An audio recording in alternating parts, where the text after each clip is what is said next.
you, Madam Speaker. I generally get up and speak against time allocation motions on principle, but this bill especially should not be rammed through the legislature.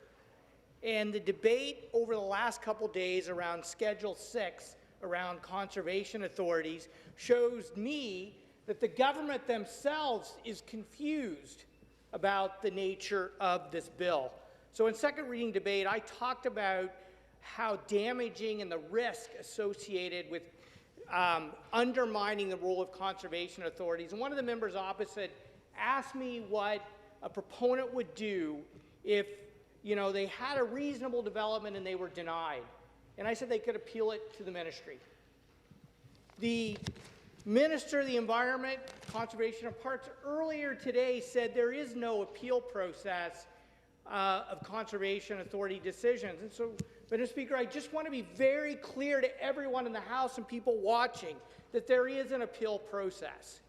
If you don't like a decision of a conservation authority, you can appeal it to their own board, and then if you're not happy with that, you can appeal it to the Mining and Land Tribunal in the Ministry of Natural Resources and Forestry. Now, it is true that of the 1,280 decisions CAs made, only 28 were appealed, which would make you think they actually do a pretty good job.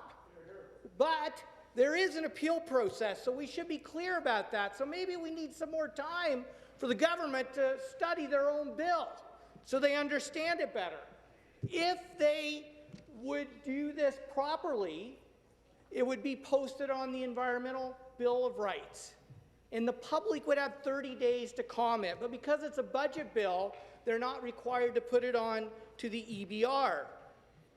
We shouldn't be surprised. Yesterday, the Auditor General said that the government's own actions are at odds with the law because in almost 50% of the cases, they did not post something on the EBR until 2 weeks after the decision was made. So if there was ever a bill that needed some more time for us to understand and debate, it's this one. And now we have municipalities. The member from Toronto Danforth mentioned a number of municipalities that are speaking out against Schedule 6 of this bill. I would add the region appeal to that list. Speaker, the public needs more time to study this bill and especially Schedule 6. Thank you.